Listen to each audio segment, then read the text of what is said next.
Hello, people. Welcome back to my YouTube channel. I hope you all are doing absolutely amazing. So, we are going to start with the MCQ booklet for CA Final Audit. May 2026 में ये MCQ booklet अभी newly release करी है institute ने. So there are a total of 59 MCQs. And on this channel, what I'm going to do is I'm going to post daily at least 4 to 5 case studies. 4 to 5 case studies मैं daily post करूँगी. छोटी छोटी case studies होंगी तो 5, बहुत बड़ी हुई तो 4. That will depend on the time.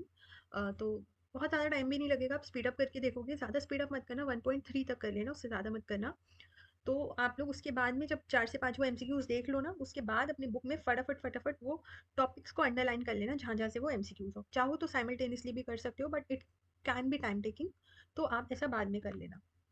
और पहले पूरा मेरे साथ में सॉल्व कर लेना. अब देखो, ये एमसीक्यू सॉल्व करने का तरीका क्या होता है ना, जैसे मैंने आपको पेपर सॉल्विंग कंपाइलेशन वीडियो में भी बताया है, that you don't have to allocate more than 30 minutes to the MCQ part.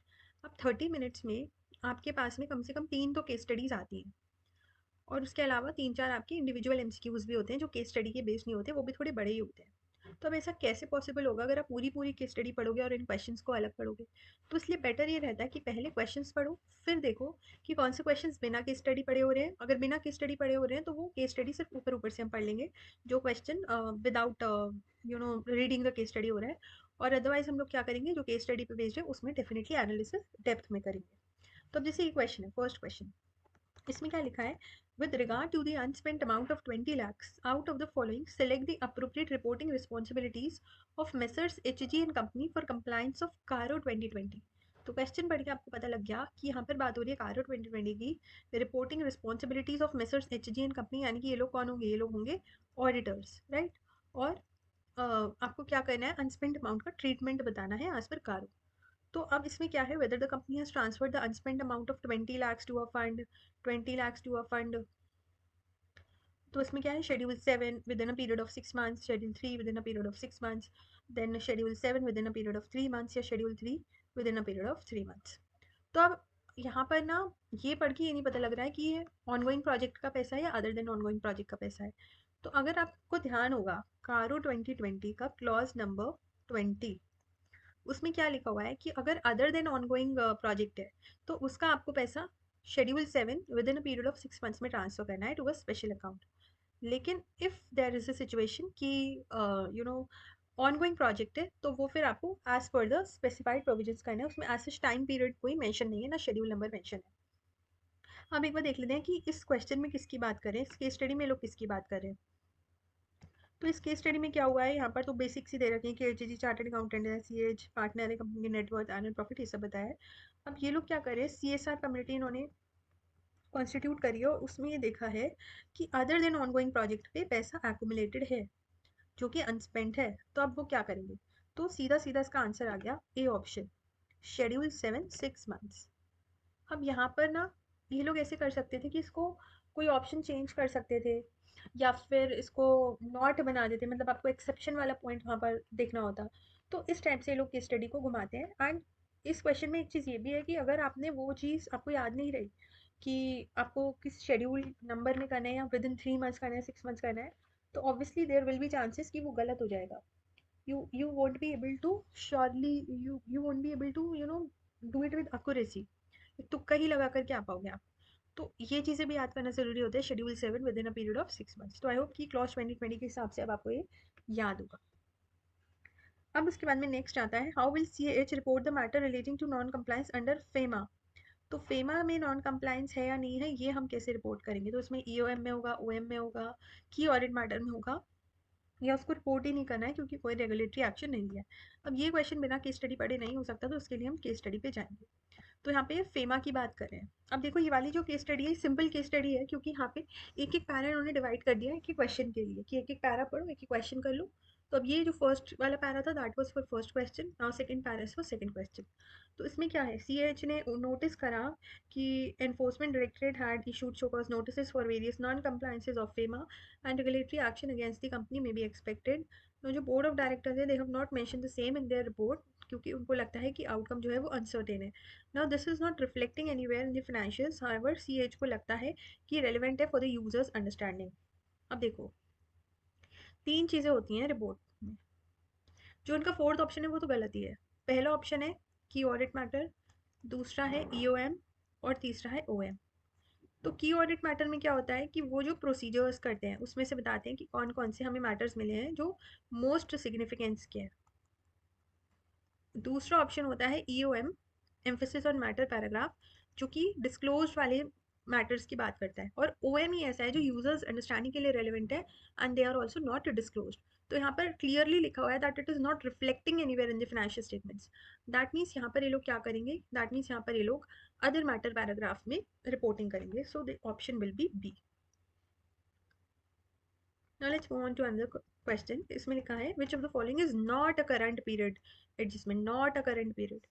तो एडजस्टमेंट्स जो कि harmonising the different accounting policies वाले होते हैं, ये तो करंट पीरियड कंसोलिडेशन एडजस्टमेंट होते हैं, बिकॉज ये तो आपको करना ही करना है जो भी डिफरेंट डिफरेंट अकाउंटिंग पॉलिसीज हैं। अब ए बी और सी क्या है, तो ए बी और सी में देखो ऐसा है, इसको थोड़ा सा बैकग्राउंड अगर केस स्टडी से लो तो इसमें ऐसा है कि जो कंपनी है उसकी दो सब्सिडरीज हैं बी और सी, और कंपनी का नाम क्या है, ए लिमिटेड। तो दैट मीन्स ए लिमिटेड क्या करती है, कंसोलिडेटेड स्टेटमेंट्स बनाती है। तो अब आपसे सिंपली पूछा गया है कि कौन कौन से एडजस्टमेंट्स जो है वो करंट पीरियड एडजस्टमेंट्स नहीं है। अब ये आप अगर केस स्टडी 9 भी पढ़ोगे तो भी कर लोगे। इसमें क्या है कि हार्मोनाइज करना, तो ये तो करंट पीरियड है, एडजस्टमेंट्स करना ये भी करंट पीरियड है, डिटर्मिनेशन ऑफ गुडविल और capital reserve as per the applicable standards, यही आपका क्या होता है, परमानेंट कंसोलिडेशन एडजस्टमेंट। एनसीआई और गुडविल कैपिटल रिजर्व वाला ना, तो C will be the option, because ये भी आपका क्या है, करंट पीरियड एडजस्टमेंट है। तो यहाँ पे आप एलिमिनेशन अप्रोच भी लगा सकते हो कि परमानेंट कंसोलिडेशन एडजस्टमेंट तो गुडविल कैपिटल रिजर्व है, तो वो ही आंसर इसमें होना चाहिए, बिकॉज बाकी तीनों तो करंट पीरियड वाले हैं। Now this is a good question, fourth वाला। इसमें क्या है, for failing to keep money in a separate bank account will CA be held of guilty of professional misconduct under the chartered accountants act 1949 and it schedules thereto. तो होता क्या है ना, होता ये है कि जो आपका क्लॉज नंबर 10 है of part 1 of second schedule, वो ये बात बोलता है, ये वाला शेड्यूल, कि जो भी ऑडिटर है ना, उसको जो भी क्लाइंट से पैसा मिला है अदर देन रेम्यूनरेशन, मतलब उसकी सैलरी को छोड़ करके जो भी कोई उसको पैसा मिल रहा है जो उसकी सैलरी का पार्ट नहीं है ना, देर आर चांसेस कि क्लाइंट ने पैसा इसलिए दिया हो कि खर्चा निकले ऑडिट का, या कोई भी और रीज़न हो सकता है। So it is mandatory for the auditor कि वो उसको एक सेपरेट बैंक अकाउंट में जमा करे, अपने पास वो नहीं रखेगा अदर देन रेम्यूनरेशन। लेकिन यहाँ पर एक एक्सेप्शन है कि अगर वो ऐसा पैसा है जो उसको सर्विसेज रेंडर करने के लिए एडवांस में मिला है, तो वो यहाँ पर कवर नहीं होता है, बिकॉज सर्विसेज रेंडर करने के लिए और एडवांस में अगर पैसा मिल रहा है तो वो भी तो एक तरह से वही हो गया ना, कि वो उसी का ही पार्ट हो गया, उसकी रेम्यूनरेशन का ही इनडायरेक्टली पार्ट हो गया, that's why that is excluded. अब अगर हम इस क्वेश्चन को देखें, इसमें केस स्टडी को देखें, तो व्हाट इज इट रिटन कि जो सी एच है उसने in consultation with management 10 branch भी विजिट करी, और मैनेजमेंट ने ये डिसाइड करा कि सी एच को एडवांस दे दो 5 लाख का, क्योंकि उनको लग रहा है एस्टिमेटेड एक्सपेंसेस 5.2 lakhs होंगे on visits to be conducted as per the part of services rendered. Now here this is a very very important line, और बिकॉज उसको यहाँ पर इस सर्विसेज रेंडर करने के लिए एडवांस में मिल रहे हैं, इस वजह से उसको यहाँ पे ये पैसा वो नहीं भी जमा करेगा तो भी चलेगा। So in terms of discussion 5 lakh was transferred to his bank account from which he has to meet all the expenses for visiting branch, however he failed to keep the amount received in a separate account, तो no problem यहाँ पर, because ये exception में covered है, that's why ये guilty नहीं होगा as per the clause 10 of part 1 of second schedule. This is important question, because अगर ये एक्सेप्शन आपको नहीं पता होगी तो आप ए ऑप्शन पे करके आओगे, बिकॉज सी वाला ऑप्शन देखो इसलिए इनकरेक्ट होगा अगर एक्सेप्शन नहीं होगा, तो भी इसमें लिखा हुआ है any amount received from the client, तो एनी अमाउंट में तो रेम्यूनरेशन भी आ गया ना, और क्लॉज ही क्लियरली ये बोल रहा है कि अदर देन रेम्यूनरेशन। और डी वाला ये बोल रहा है कि will not be held guilty because clause 10 जो है it is applicable to only professional accountant service and not to professional accountant practice, तो ये ऑप्शन भी आपका गलत है। तो आप एक बार आंसर्स को देख लो, फर्स्ट का ए, सेकंड का बी, थर्ड का सी, फोर्थ का बी। ठीक है, चलिए अब बढ़ते हैं हम अगले क्वेश्चन की तरफ। इसमें क्या है, इसमें आपको बताना है कि what is the revenue leakage जो कि ऑडिटर्स ने कैलकुलेट करी है for Kochi branch of KLM bank limited. अभी देखो मैंने इस क्वेश्चन में कुछ भी नहीं करा है, मैंने सिर्फ इस क्वेश्चन में पहला उसका क्वेश्चन खोल के देखा है कि एक्चुअली ये कह क्या रहा है। तो ये बोल रहा है कि आपको अमाउंट ऑफ रेवेन्यू लीकेज निकालना है। अब amount of revenue leakage leakage ऐसे हमने कोई फॉर्मूला तो पढ़ा नहीं है, तो चलो केस स्टडी पढ़ के देखते हैं। तो इसमें क्या हुआ है, इसमें मेसर्स एसक्यूसी चार्टर्ड अकाउंटेंट्स थे, ऑडिट कर रहे थे, अलग अलग लोकेशन पे कर रहे थे, ये दिया हुआ है। ये अपॉइंट हुए as a stat auditor of Kochi branch, जो कि केएलएम बैंक लिमिटेड की है। जो बैंक ब्रांच है उसने ग्रांट करी है various types of advances to its customer including export advances. जो ऑडिटर्स हैं they want to be sure कि यहाँ पर कोई भी रेवेन्यू लीकेज नहीं है ब्रांच में, and the auditor has conducted a detailed verification of compliance with the banks policies and guidelines. तो अब यहाँ पर रेवेन्यू लीकेज ये लोग चाह रहे हैं कि ना हो, लेकिन इनको यहाँ पर ये डिस्क्रिपेंसीज मिली हैं। डिस्क्रिपेंसीज क्या मिली हैं, जो क्यूटी लिमिटेड है उसने टर्म लोन सैंक्शन किया था 5 करोड़ का इंटरेस्ट रेट पे 9.5% के, लेकिन टेक्निकल प्रॉब्लम की वजह से जो बैंक का बैंकिंग सिस्टम है उसमें इंटरेस्ट आ रहा है 8.5% का। तो यानी कि यहाँ पर रेवेन्यू लीकेज है 5 करोड़ इंटू 9.5 माइनस 8.5 इज 1%। उसके बाद में अगर हम यहाँ पर आए तो बैंक ने सेंक्शन करा है working capital limit of 3 crore, और जो बैंक का सर्कुलर है वो मैंडेट करता है कि प्रोसेसिंग फीस आप 1% की लो, लेकिन इन्होंने सिर्फ 0.5% की चार्ज करी है। यहाँ पर 3 into 0.5% का क्या है, रेवेन्यू लीकेज है, मतलब कितना रेवेन्यू उन्होंने रिपोर्ट नहीं किया है, सिंपली हमें ये बताना है। नाउ यहाँ पर क्या हुआ है, बैंक ने सीसी लिमिट सैंक्शन करी है 4 करोड़ की, और ये कंडीशन दी है कि जो स्टॉक स्टेटमेंट्स हैं they must be submitted monthly. No DEF limited ने सबमिट नहीं कराया स्टॉक स्टेटमेंट्स 3 महीने से, जिसकी वजह से उसको इंटरेस्ट लग रहा है 2% का as per the sanction terms. तो इसका मतलब यहाँ पर इनको 3 महीने का क्या करना होगा, 3 महीने का इंटरेस्ट देना होगा। तो 4 करोड़ इंटू 2% इंटू 3/12। तो आप इन तीनों का टोटल जब कर लोगे ना तो you will get the answer. तो एक बार मैं आपको दिखा देती हूँ कि आंसर क्या होगा। इसमें सिंपली ये बताना है कि कितने का इन्होंने कम रेवेन्यू रिपोर्ट किया है, ये किसी मतलब एज सच टॉपिक नहीं है गिवन, या फिर होगा भी तो स्टडी मटेरियल में होगा डिटेल में, but as such there is no fix formula. Simply आपको उसमें ये बताना है कि कितना रेवेन्यू आपको लग रहा है कि रिपोर्ट नहीं हुआ है। तो देखो 1% का यहाँ पर, 0.5% का यहाँ पर, और 3 मंथ्स का यहाँ पर पेनल्टी लगी है, यानी कि 8.5 लाख का यहाँ पर क्या हुआ है, रेवेन्यू लीकेज हुआ है। तो इसका आंसर होगा सी, 8,50,000।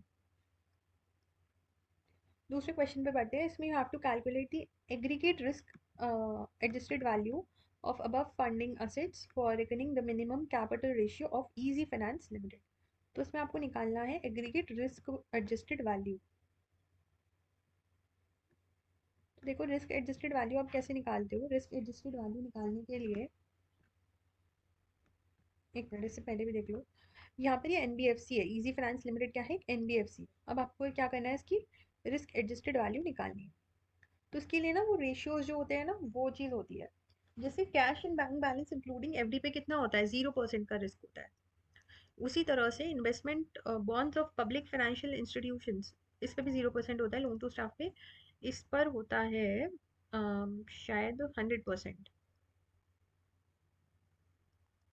उसके बाद में फिक्स असेट्स पे, फर्नीचर एंड फिक्सचर्स पे 100%, और इस पे होता है 20% का, बिकॉज ये स्टेट गवर्नमेंट गारंटेड क्लेम्स है।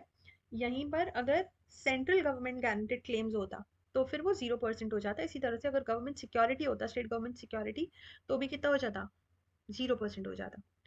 तो एक बार देख लेते हैं इसके परसेंटेजेस को। देखो इन्वेस्टमेंट्स वाले पे कितना है, 100% है, इस पे भी 100% है, और इस पे कितना है 16 to 20%, 12, यानी कि 92 करोड़ का।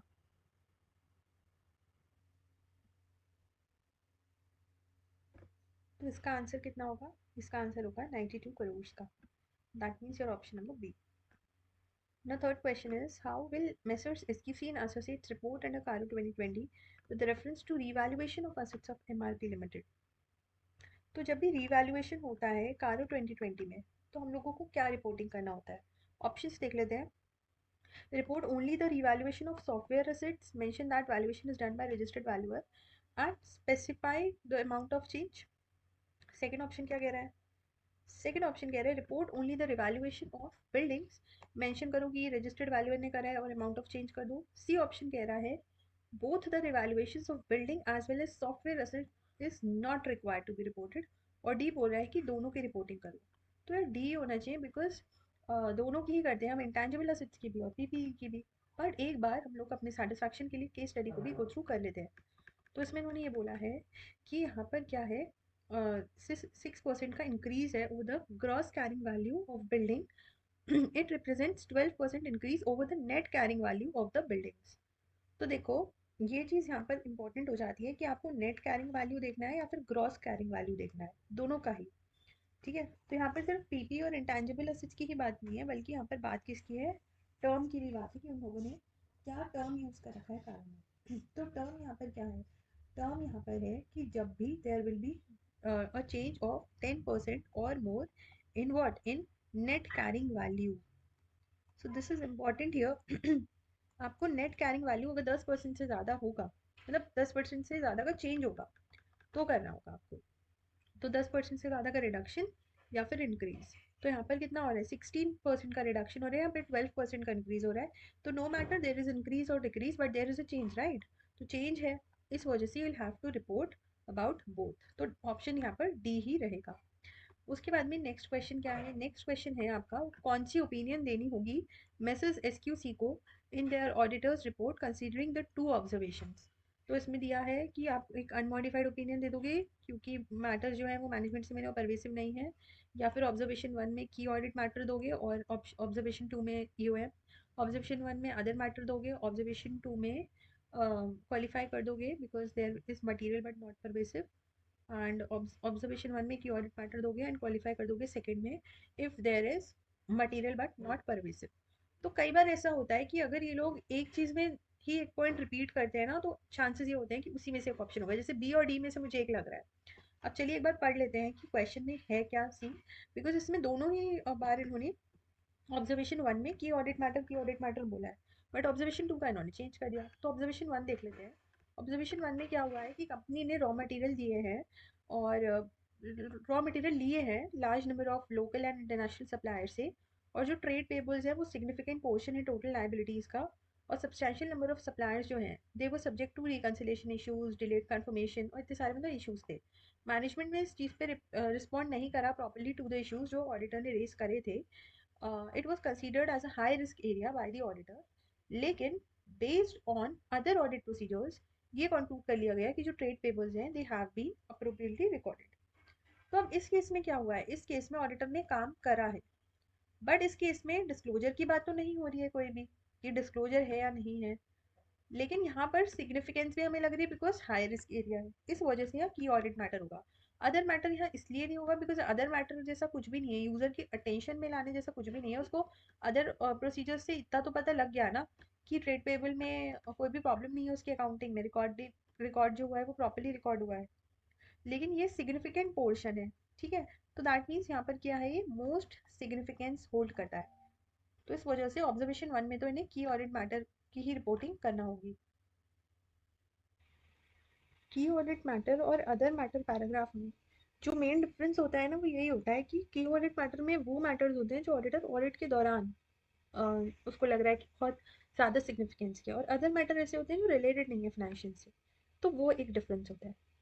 अब एक बार ऑब्जर्वेशन 2 पढ़ लेते हैं। इसमें क्या है, एक बैच है फिनिश्ड गुड्स का with worth of 1.8 crore and it was found to be missing जब फिजिकल वेरिफिकेशन हो रहा था। Now, it constituted a significant portion of the value of inventory. The management stated that it was due to a clerical error in location mapping and claimed to have traced the goods post year end. However, जो documents थे, they were insufficient and they were not independently verifiable. तो ये जो 1.8 करोड़ के goods थे, they were a significant portion of value of inventory. लेकिन management बोला कि ये क्लरिकल एरर है लोकेशन मैपिंग में, और हम इसको ट्रेस कर लेंगे पोस्ट ईयर एंड मतलब ईयर के बाद में, लेकिन जो डॉक्यूमेंट थे वो इनसफिशिएंट थे और आप जो थे उनको वेरीफाई भी नहीं कर पा रहे थे। तो इन शॉर्ट वहाँ पर sufficient and appropriate audit evidence आपको नहीं मिल पा रहा था। तो अब इस केस में क्या होगा, इस केस में क्वालिफाई तो हम करेंगे ही। नाउ इज इट परवेसिव और इज इट नॉट परवेसिव। अब यहाँ पर ये चीज़ आ जाती है दिमाग में कि हम इसको परवेसिव माने, हम इसको नॉट परवेसिव माने। तो सी यहाँ पर क्या है, they are although they represent substantial portion. यहाँ पर ये लाइन दी हुई है ना, it constituted a significant portion of value of inventory of finished goods. यानी कि ये जो फिनिश गुड्स है, फिनिश गुड्स के जो स्टॉक था उसका मेजर पोर्शन ये है, ठीक है। तो फिनिश गुड्स के स्टॉक का ये मेजर पोर्शन है और ये मिसिंग यहाँ पर है। कोड हो रहा है। अब इसको पढ़ के बहुत सारे स्टूडेंट्स के माइंड में आएगा कि मैम वर्थ 1.8 करोड़ है और सिग्निफिकेंट पोर्शन है वैल्यू ऑफ इन्वेंट्री का, तो ये तो सिग्निफिकेंट हुआ। बट देखो, जो सिग्निफिकेंसी होगी, सिग्निफिकेंट पोर्शन का हम परसेंटेज देखेंगे, that will be at financial statement level. तो दैट मीन्स अगर इन्वेंट्री है और इन्वेंट्री आपकी पूरी की पूरी लेट से कि 2.9 करोड़ की है, तो 2.9 करोड़ की इन्वेंट्री में 1.8 crore is obviously very very material. But अगर आपका टोटल असेट्स ही 100 करोड़ हो रहा है, तो उस 100 करोड़ के आगे तो ये अमाउंट बहुत छोटा है ना। दैट इज वाई यहाँ पर अगर वो सब्सटैंशियल पोर्शन, सिग्निफिकेंट पोर्शन यहाँ पे वैल्यू ऑफ इन्वेंट्री की जगह अगर फिनेंशियल स्टेटमेंट या फिर टोटल असेट लिखा होता, तो हम बोलते हैं कि ये परवेसिव है। बट यहाँ पर ये परवेसिव नहीं है। तो इस वजह से यहाँ पर क्या ऑप्शन होगा, ऑब्जर्वेशन 2 में हम लोग देंगे, क्वालिफाई करेंगे हम opinion due to material but not pervasive, and उसके साथ में हम क्या देंगे कि ऑडिट मैटर देंगे। तो फर्स्ट का 8,50,000, 92 करोड़ बोथ वाला होगा एंड इसका डी ऑप्शन। बढ़ते हैं अब आगे की तरफ, थर्ड केस स्टडी की तरफ। Which of the activities verified by the subordinate staff of ABC and Associates pertains to control activities information processing? तो देख लेते हैं कि कंट्रोल एक्टिविटीज की बात कर रहा है और उसके साथ में इंफॉर्मेशन प्रोसेसिंग की। तो यहाँ पर एक्टिविटीज क्या क्या है देखो। यहाँ पर रत्नेश लिमिटेड जो है कंपनी है, एक लिस्टेड कंपनी, इसका हेड ऑफिस मुंबई में है। और ये जो कंपनी है इसने M P R and associates, G K S and company, Y X and associates and A B C and associates, इनको एज जॉइंट ऑडिटर्स अपॉइंट किया है। जो प्रोफेशनल वर्क है it is divided by audit firms among themselves mutually. लेकिन जो information processing का था वो जो कि पार्ट है कंट्रोल एक्टिविटीज का, कंपोनेंट ऑफ इंटरनल कंट्रोल्स, ये एलोकेट हुआ है M P R in company को स्पेसिफिकली, और ये जॉइंट ऑडिट असाइनमेंट का पार्ट नहीं है।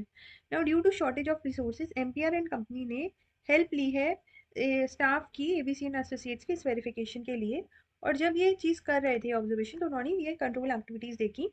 इन्होंने एक्चुअल परफॉर्मेंस को बजटेड के साथ रिव्यू करा, एडिट चेक्स करे, ऑथराइजेशन देखा एंड कंट्रोल्स लगाए over implementation of new release of package software applications.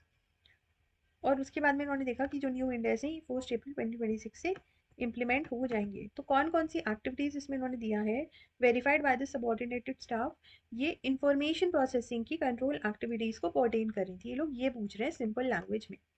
अब अगर आपने बैंक ऑडिट नहीं पढ़ा, आपने डिजिटल ऑडिट नहीं पढ़ा, रिस्क असेसमेंट नहीं पढ़ा, तब भी आप इसको आराम से कर पाओगे। इंफॉर्मेशन प्रोसेसिंग,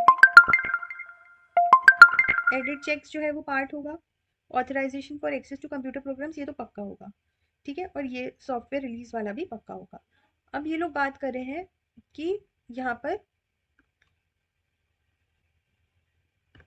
एक सेकेंड, तो देखो इसमें actual performance was reviewed against budgeted one, ये एक तरीके का क्या है, ये फिजिकल कंट्रोल ही तो है। इसमें इंफॉर्मेशन प्रोसेसिंग नहीं भी लगाओ तो भी चलेगा। तो उसके बाद में edit checks of input data and numerical sequence, इसके लिए नीड इंफॉर्मेशन प्रोसेसिंग के कंट्रोल्स ना। Authorization for access to computer programs, this can be done manually also, तो ये भी एक तरीके का फिजिकल कंट्रोल हुआ। इसलिए ऑप्शन होना चाहिए सेकेंड एंड फोर्थ, ठीक है। So answer will B second and fourth, D option. Then, which of the following are not the specific procedures to evaluate relevance and reasonableness of Mr. C's finding in consistency with other audit evidence? ये important है।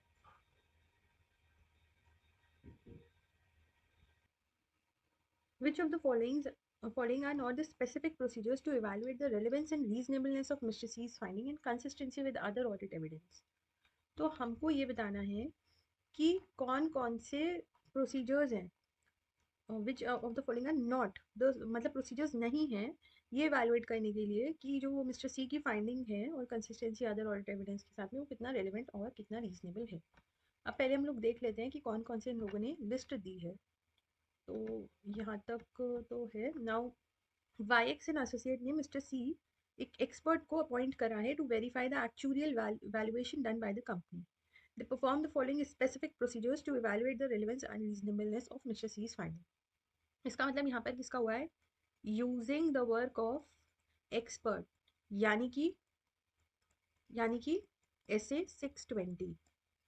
तो SA 620 में इसके पूरे की पूरी list दे रखी है कौन कौन से फैक्टर्स होंगे, एक बार यहाँ पे भी हम देख लेते हैं। तो performed corroborative procedures for observing Mr. C's work, performed detailed analytical procedures to see whether principles of materiality aspects considered, reviewed the data for completeness and internal consistency, and verified the origin of the data। तो अगर आपको देखना है कि आपका जो relevance और reasonableness है, तो उसके लिए आप क्या क्या पॉइंटर्स देखोगे। तो देखो, मैं सिंपली आपको यहाँ से पढ़वा देती हूँ। ये 620 के हिसाब से जो ऑडिटर है ना, वो इवेलुएट करेगा एडिक्वेसी, और उसमें वो देखेगा relevance and reasonableness of that experts findings and conclusions, और उसकी कंसिस्टेंसी। तो सबसे पहले वो ये देखेगा कि ऑडिटर एक्सपर्ट के काम को वो ऑब्जर्व करेगा, उसके बाद में वो एग्जामिन करेगा पब्लिश डेटा को, कंफर्म करेगा रेलिवेंट मैटर्स को थर्ड पार्टी से, रीपरफॉर्म करेगा और परफॉर्म करेगा detailed analytical procedures to see the principles of materiality aspects. और जो आंसर है वो है थर्ड और फोर्थ। तो थर्ड और फोर्थ जो है, यानी कि review the data for completeness and internal consistency. तो कंप्लीटनेस एंड इंटरनल कंसिस्टेंसी का रिव्यू हम नहीं करेंगे, और ना ही हम वेरीफाई करेंगे ओरिजिन ऑफ द डेटा, क्योंकि हमको जो है ये वाले फैक्टर्स की लिस्ट देखना होता है। ठीक है, तो हम एक तो देखेंगे कि कोलैबोरेटिव प्रोसीजर्स, मतलब कि हम ऑडिटर के एक्सपर्ट के काम को यूज़ करेंगे, ऑब्जर्व करेंगे, और हम एनालिटिकल प्रोसीजर्स करेंगे प्रिंसिपल ऑफ मटीरियलिटी वाला। ये जो दोनों पॉइंट्स हैं, ये इस लिस्ट में नहीं है, यानी कि हमको ओरिजिन ऑफ द डेटा भी नहीं देखना, और हमको कंप्लीटनेस भी नहीं देखना है, एंड इंटरनल इनकन्सिस्टेंसी भी नहीं देखना है, मतलब हमें रिव्यू भी नहीं करना है डेटा इन दोनों प्रोसीजर्स के लिए। तो इसका सीधा सीधा आंसर 620 से है, option number B, that is third and fourth.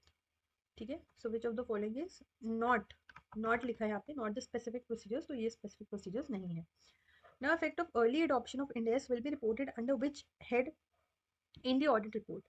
कि एंटिटी ने अर्ली एडॉप्शन कर लिया इंड AS का, अब ये मैटर अदर इंफॉर्मेशन में आनी चाहिए, या फिर ये की ऑडिट मैटर है, या फिर अदर मैटर पैराग्राफ में आना चाहिए, या फिर एम्फेसिस ऑन मैटर पैराग्राफ में आना चाहिए। तो ये एम्फेसिस में आना चाहिए। अब ये इसलिए आना चाहिए एम्फेसिस में, क्योंकि ये जो है it is fundamental to the users understanding, and ये डिस्क्लोज्ड भी है एफएस में। ठीक है, डिस्क्लोज्ड भी है, plus it is very very fundamental for users understanding. अब अगर हम इसमें केवल और केवल की ऑडिट मैटर यहाँ देते, तो की ऑडिट मैटर से ये चीज़ इतनी जस्टिफाई नहीं हो पाती, क्योंकि मतलब की ऑडिट मैटर्स में तो हम सिर्फ वो सिग्निफिकेंट मैटर्स को हाईलाइट करते हैं ना, जो हमने ऑडिट के ड्यूरेशन में देखे। बट यहाँ पर अगर हम एम्फेसिस ऑफ मैटर पैराग्राफ में कर रहे हैं, तो हम बोल रहे हैं कि सुनो सुनो यूजर, ज़रा इधर देख लेना। तो हम उनका ध्यान खींच रहे हैं, और ध्यान खींच के हम ये बोल रहे हैं कि ये ज़रूर देख लेना तुम। दैट मीन्स उनको बताओगे कि देखो देखो, इस कंपनी ने अर्ली अडॉप्शन किया है इंड AS का। उसके बाद में which audit firm is responsible for lapses in audit procedures for testing of controls relating to information processing in terms of SA 299, जो कि joint audit का SA है, in case the audit procedures are not performed professionally by subordinate staff of ABC and Associate। तो इसमें क्या हुआ है ना, जो ABC and Associates के subordinate staff था, तो केस स्टडी में किसने काम करवाया था उससे, तो मिस्टर कह रही हूँ, MPR इन कंपनी ने हेल्प ली थी सबॉर्डिनेट स्टाफ की। अब जैसे आपको ही, आप कल को CA बन जाओगे और आपको ही बोला जाए कि आपको ऐसे ऐसे ऑडिट करना है, अब आप चाहे जिससे मर्जी करवाओ, जिसकी मर्जी हेल्प लो, रिस्पॉन्सिबल तो आप ही होगे ना। तो वही चीज़ यहाँ पर हो रही है, बिकॉज वो काम सिर्फ और सिर्फ MPR इन कंपनी को एलोकेट हुआ था, तो इसमें हम जॉइंट ऑडिटर्स को तो नहीं बोलेंगे, हम केवल और केवल MPR इन कंपनी को बोलेंगे। तो इसका आंसर भी यही है, फोर्थ का ए। ठीक, क्योंकि वर्क डिवाइड हुआ है, तो दैट मीन्स वो वर्क डिवाइड जो हुआ है, तो वो अपने अपने काम के लिए अपने अपने ऑडिटर्स जो है वो रहेंगे responsible. That's why here MPR and company will be held responsible. Now coming on to case study number 4, the concept of ये रहा 540 में है शायद, ये काउंटिंग एस्टिमेट्स में है शायद ये। तो देखो, फैक्चुअल मिस स्टेटमेंट्स जो होते हैं, ये वो मिस स्टेटमेंट होते हैं जिसके लिए कोई डाउट ही नहीं होता। उसी तरह से जो जजमेंटल मिस स्टेटमेंट्स हैं, ये क्या होते हैं, these are the difference arising from the judgments of management concerning an accounting estimates that the auditor considers unreasonable और the selection of application of accounting policies that auditors consider inappropriate. यानी कि judgemental miss statements कौन से differences होते हैं जो management के judgement से निकलते हैं, जिसमें कि अकाउंटिंग एस्टिमेट्स उसने कंसर्न करा होता है, और जो ऑडिटर के अकॉर्डिंग अनरीजनेबल होते हैं, या फिर सिलेक्शन करना या एप्लीकेशन करना अकाउंटिंग पॉलिसीज का जो ऑडिटर को लगता है कि इनअप्रोप्रिएट है। तो जजमेंटल मिस स्टेटमेंट्स एक तरह से दोनों के जजमेंट में जब फर्क होते हैं। और प्रोजेक्टेड मिस स्टेटमेंट्स क्या होते हैं, जो ऑडिटर्स का बेस्ट एस्टिमेट है of misstatements in populations involving the projection of misstatement identified in audit sample to the entire population from which the samples were drawn. तो projected misstatement projection के time पे जो differences होते हैं उसका होता है। तो अब एक बार इसके लिए you will have to read the whole case study कि ये क्या कहना चाह रहा है। तो इस केस स्टडी में हुआ क्या है, मेसर्स फाइल एंड कंपनी एक फर्म है चार्टर्ड अकाउंटेंट्स की, जिसमें 12 पार्टनर हैं, मुंबई में है। जो ऑडिट फर्म है वो एंगेज्ड है ऑडिट में। अब ड्यूरिंग द कोर्स क्या हुआ था, एरर हुआ था डेब्ट शेड्यूल में 1 लाख का। मैनेजमेंट का estimate regarding inventory valuation seemed aggressive leading to overstatement which the auditor deemed unreasonable. तो देखो, इन लोगों ने क्या बोला था, इन लोगों ने बोला था कि जो आपका फैक्चुअल मिस स्टेटमेंट है वो मिस स्टेटमेंट है जो उसमें कोई डाउट ही नहीं है, वो तो मिस स्टेटमेंट है ही है। ठीक है। तो अब यहाँ पर अगर हम देखें कैलकुलेशन एरर हुई है, तो कैलकुलेशन एरर कैसी होगी, कैलकुलेशन एरर होगी फैक्चुअल मिस स्टेटमेंट, क्योंकि इसमें तो कोई डाउट है ही नहीं। अब यहाँ पर क्या हो रहा है, एक जना बोल रहा है अनरीजनेबल है, तो यहाँ पर क्या होगा, यहाँ पर होगा आपका जजमेंटल मिस स्टेटमेंट। उसी तरह से यहाँ पर सैंपल ऑडिट रिवील की वजह से हुआ है, तो सैंपलिंग की वजह से कोई प्रॉब्लम आई है, तो दैट मीन्स उसके प्रोजेक्शन में है, तो यहाँ पर क्या है, प्रोजेक्टेड मिस स्टेटमेंट। तो यहाँ पर 3 टाइप के आपके मिस स्टेटमेंट है। तो इसके लिए आपका ऑप्शन क्या होना चाहिए, जो 1 लाख का है वो जजमेंटल नहीं है, नहीं नहीं, वो क्या है, आपका फैक्चुअल मिस स्टेटमेंट है। तो फैक्चुअल मिस स्टेटमेंट है, देन इन्वेंट्री वाला judgemental and auditors best estimate वाला, तो डी होना चाहिए 2 का, नहीं फर्स्ट का। Yes, it is option D. ठीक है। नाउ आते हैं हम अगले क्वेश्चन पे। अब देखा आपने, इसमें हमें बिना केस स्टडी देखे नहीं हमारा आंसर हो सकता था। अब आ जाते हैं क्वेश्चन 2 पे। तो सेकंड क्वेश्चन के ऑप्शंस पढ़ लेते हैं कि कौन कौन से एक्शंस जो है वो डॉक्यूमेंटेशन का पार्ट नहीं बनेंगे। Justifications for not communicating identified misstatement to TCWG, recording the predetermined threshold of 75,000 as the amount below which misstatement would be considered trivial, listing all the identified misstatements including the inventory misstatement even if corrected by management, and the auditor's conclusion as to whether uncorrected misstatements are material individually or in aggregate and the basis for that conclusion। तो क्या क्या part नहीं बनेगा audit documentation का, तो recording of pre determined threshold कि किस threshold का अमाउंट है जिसके बिलो जो भी मिस स्टेटमेंट्स होंगी वो ट्रिवियल हो जाएंगी, मतलब कि इंपॉर्टेंस नहीं रहेगी उनकी, तो ये चीज़ तो आपको रिकॉर्ड करना पड़ेगा वो थ्रेशोल्ड लिमिट। उसके अलावा आपको ये कंक्लूजन भी देना होगा कि इंडिविजुअली और इन एग्रीगेट मटेरियल है या नहीं है। तो ये दोनों पॉइंट्स तो बी और सी तो आपके होने ही चाहिए। अब बचता है ए या सी। तो ए और सी में से आप क्या नहीं डॉक्यूमेंट करोगे, तो justifications for not communicating identified misstatements to TCWG, I think ये वाला होना चाहिए आपका 2 का। यस, बिकॉज ये आप कैसे आप डॉक्यूमेंट कर सकते हो कि इस वजह से हमने टीसीडब्ल्यूजी को कम्युनिकेट नहीं किया, no, this is not at all a valid point. तो दैट इज वाई आपको ये भी करना है कि किस अमाउंट के बिलो ट्रिवियल हो जाएंगी जो भी मिस स्टेटमेंट्स हैं, देन क्या करेक्ट हुई हैं मिस स्टेटमेंट्स या नहीं, तो ये भी आपको करना है, और कंक्लूजन भी आपको करना है। यहाँ पर कई लोगों को ये डाउट हो सकता है कि करेक्ट अगर हो गया है तो क्या हमें डॉक्यूमेंट करना है या नहीं, तो yes we have to document this, तो the answer will be a आपको डॉक्यूमेंट करने की ज़रूरत नहीं है। Then based on the listed additional procedures, which of the following are inappropriate considerations for the auditor to take decision on going concern in the case of Purple Private Limited? अब purple Private limited और going concern यानी कि ऐसे 560 के यहाँ पर provisions लगेंगे। तो Purple Private Limited, just second में ओपन कर लूँ, तो इसमें यही एडिशनल प्रोसीजर्स करे हैं, as long as management provide करे रिप्रेजेंटेशन लेटर स्टेट करके their plan to address financial difficulties, auditor is not bound by the terms of breached loan agreements। उसके अलावा कंफर्म करना existence legality and enforceability of arrangements to provide or maintain financial support both from related or third parties, and the assessment of financial ability of such parties to provide the promised support as immaterial. फिर evaluate the assumptions underlying cash flow, profit and other relevant forecast, considering whether existing facts and information have become available since the date of management's initial assessment that could hold review minutes, and if management has not performed an assessment, entity is treated as not a going concern and issue a modified audit opinion without further evidence. तो इसमें हमें बताना क्या था, इसमें we have to tell कि ये जो एडिशनल प्रोसीजर्स थे कौन कौन से इनअप्रोप्रिएट एक्शंस हैं जो ऑडिटर लेगा for the auditor to take decision on going concern in the case of Purple Private Limited. अब देखो सारे ही ऑप्शंस में फर्स्ट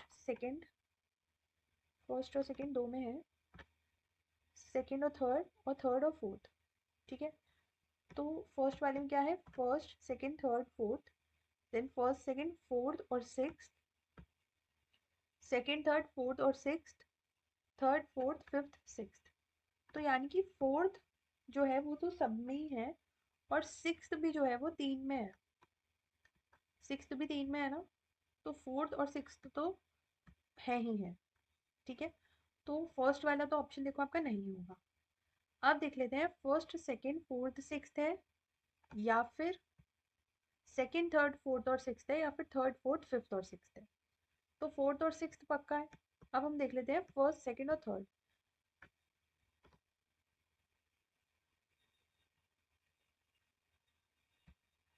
तो ये नहीं करना है हमें और ये भी नहीं करना है. ठीक है, अब आते हैं इसमें. As long as management provide representation letter stating their plan to address, the auditor is not bound by the terms of breach loan agreement. ये चीज भी गलत प्रोसीजर है, तो फर्स्ट भी गलत प्रोसीजर है. अब सेकंड वाला सही है या थर्ड वाला? थर्ड वाला में क्या बोल रहे हैं, evaluate the assumptions underlying cash flow, profit and other relevant forecasts considering historical accuracy and current market conditions. तो ये तो मुझे ठीक लग रहा है. उसके बाद में एक बार फिफ्थ वाला भी पढ़ लेते हैं. फिफ्थ वाले में क्या बोल रहे हैं, रिव्यू करो मिनट्स शेयर होल्डर्स के, टीसीडब्ल्यूजी के, रेलेवेंट कमिटीज के और डिफिकल्टी प्लानिंग इनको मिटिगेट करो और डिस्कस करो. तो ये भी मुझे ठीक लग रहा है. तो मुझे फर्स्ट सेकंड फोर्थ और सिक्स्थ ये वाले जो हैं ये रॉन्ग लग रहे हैं प्रोसीजर्स. तो फर्स्ट सेकंड फोर्थ और सिक्स्थ यानी कि थर्ड का बी. ठीक है, अब आते हैं फोर्थ क्वेश्चन पे, which is going to be the last question. Which of the following statements is the most appropriate in the context of the roles of QRB and NFRA? तो QRB empowered होता है to review the qualities of audit services for both crypto and glitch since it oversees all entity audited by ICI members. NFRA cannot investigate Glitch Limited as it falls under QRB's jurisdiction due to which audit being performed. QRB can review the quality of services of Crypto Limited but cannot review the quality of audit services of Glitch Limited. NFRA and QRB have overlapping jurisdiction for listed entity and either both can independently investigate Glitch Limited. तो इसका मैं आपको concept बता देती हूँ कि जिसकी NFRA करता है उसकी QRB नहीं करता है. ठीक है, तो ओवरसीन जो हम करते हैं ना क्वालिटी, तो वो अगर NFRA में है तो NFRA ही करेगा और QRB तब करता है अगर वो जो है NFRA नहीं कर रहा हो या फिर उसको NFRA ने रेफर करा हो करने के लिए.